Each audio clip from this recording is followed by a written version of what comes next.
لیکن مسلمان ملکوں کی توقع یہی ہے ڈونلڈ ٹرمپ صاحب سے کہ جناب ہم آپ کا اتنے ساتھ دیے، آپ نے یہاں تک آئے ہیں، آپ بھی اسرائیل کے اوپر پورا دباؤ ڈالیں کہ وہ ایک ریاست بننے دیں۔ تو میں نے جس طرح پہلے آپ سے عرض کی کہ اگر فلسطینی جو پیلسٹینین اتھارٹی کو بھی موقع مل جاتا ہے غزہ میں بھی گورننس کا، تو ایک پھر بھی ایک جواز بن جاتا ہے کسی حد تک کہ وہ جو فورس ہے وہ ان کی مدد کرے تاکہ اپنا وہ اسٹیبلش کرے۔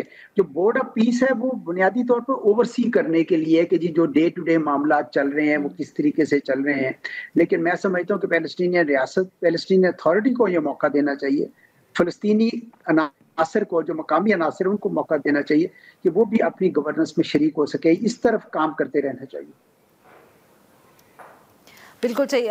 آئی have very little time left, so ذرا جلدی سے بات کریں گے۔ انور اقبال صاحب یہ بتائیے گا کہ سر بورڈ آف پیس میں اور کون سے ممبرز ہیں، کب تک آپ توقع کر رہے ہیں کہ ان کے نام بھی سامنے آ جائیں گے، اور اس پروسیس میں کون انوالو ہوگا، کون یہ فیصلہ کر رہا ہے صدر ٹرمپ کے ساتھ؟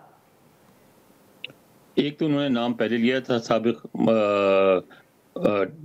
برطانوی وزیر اعظم ٹونی بلیئر کا، اور انہوں نے آج یہ کہا ہے کہ کچھ نام وہ جلدی اناؤنس کر دیں گے، اور کچھ اور چیزیں بھی جو انہوں نے کہا کہ بہت پلیزنٹ سرپرائز ہوں گی وہ بھی چند ہفتوں میں اناؤنس کریں گے، لیکن انہوں نے اس سے زیادہ کوئی تفصیلات نہیں بتائیں۔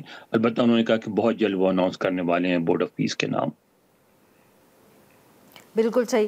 اعجاز صاحب آپ کے خیال میں سر اب یہ کتنا اور وقت آپ دیکھ رہے ہیں before the I S F force is formed, اس کا قیام بھی ہو جائے اور وہ غزہ میں پہنچ بھی جائے؟ کیا ہم مہینوں کی بات کریں یا سالوں کی؟ آئی مین آپ اس کو کس طرح دیکھ رہے ہیں سر؟ نہیں مہینوں کی بات کر رہے ہیں، میرا خیال کہ بہت دیر لگے گی، چند مہینوں میں یہ سلسلہ طے پا جائے گا۔ جلدی ہوگا آپ کے خیال میں؟ کچھ بہت زیادہ ٹائم نہیں لگے گا۔ ہاں انور اقبال صاحب، کیا اب ہمیں معلوم ہے اس حوالے سے کہ جو ایک دفعہ بورڈ آف پیس بن گیا تو اس کے بعد پہلے فورس کی اناؤنسمنٹ آئے گی، یا یہ جو کچھ سوال ہیں جیسے اعجاز صاحب نے بھی اٹھائے یا جن ایشوز کا ذکر کیا ہمارے امبیسڈر نے بھی، تو ان پہ بھی ساتھ ساتھ ہی بحث چلتی رہے گی؟ کچھ ٹائم لائن آن کہ you know what is going to happen next ایک دفعہ جب بورڈ بن گیا، کچھ واضح ہوا ہے یا کون یہ فیصلے کر رہا ہے؟ ساتھ فیصلے کرنے میں کلیدی کردار تو صدر ٹرمپ کا ہی ہے، لیکن ساری بات چیت ساتھ ساتھ ہو رہی ہے۔ یہ نہیں ہو رہا ہے کہ پہلے ایک کام ہو جائے تو پھر دوسرا کام۔ وہ سمجھتے ہیں کہ دونوں میں وقت جو ہے بڑا اہم فیکٹر ہے، اور وہ دونوں فیصلے جو ہیں وہ جلد از جلد کرنا چاہ رہے ہیں۔ بالکل صحیح۔ جی اعجاز چودھری صاحب، آپ کو لگ رہا ہے کہ جو مسلمان ممالک ہیں جن کے جیسے اب تحفظات کا بھی ذکر آپ نے بھی کیا، انور اقبال صاحب نے بھی کیا، بیکاز آپ نے ساتھ میں یہ بھی کہا، انور صاحب نے بھی یہ بھی کہا کہ سب کی دلچسپی اس میں ہے کہ لڑائی رک جائے، سیز فائر سسٹین ہو، تو جو ان کے تحفظات ہیں یا خاص طور پہ ان ممالک کے جنہوں نے فورسز بھیجنی ہے، وہ کتنی اس کو آپ کے خیال میں اسٹرانگلی اس کو ایکسپریس کریں گے، یا خاموشی سے اینڈ میں یہ فورسز چلی جائیں گی اگر وہ ایشوز نہ بھی ایڈریس ہوئے؟ کیونکہ جیسے آپ دونوں نے کہا سیز فائر جو ہے وہ سب سے زیادہ اہم ہے۔ جی میرے خیال میں یہ ایک اس وقت فضا جو ہے وہ تعاون کی ہے، اور اس لیے یہ سارے معاملات کے اوپر آپ نے دیکھا ہے کہ تقریباً سب شامل ہوئے ہیں۔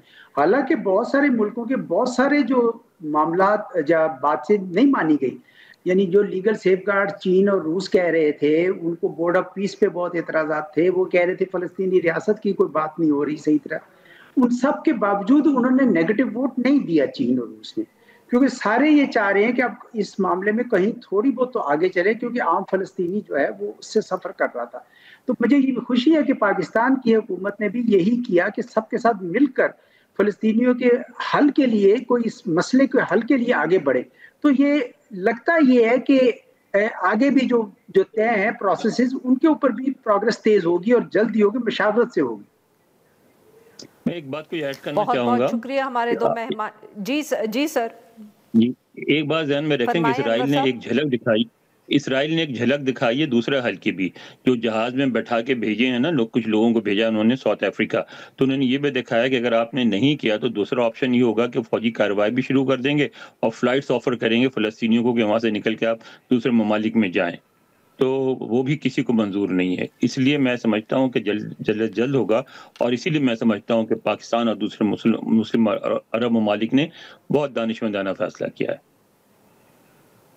بہت بہت شکریہ دو مہمانوں کا، انہوں نے ہمارے لیے وقت نکالا۔ ناظرین یہاں پہ لیتے ہیں ایک چھوٹی سی بریک کو، جب ہم بریک سے واپس آئیں گے تو ہم بات کریں گے جو ایک دفعہ پھر رپورٹ سامنے آئی ہیں کہ دنیا کے ممالک میں پاکستان کس نمبر پہ ہے انٹرنیٹ فریڈم یا انٹرنیٹ کے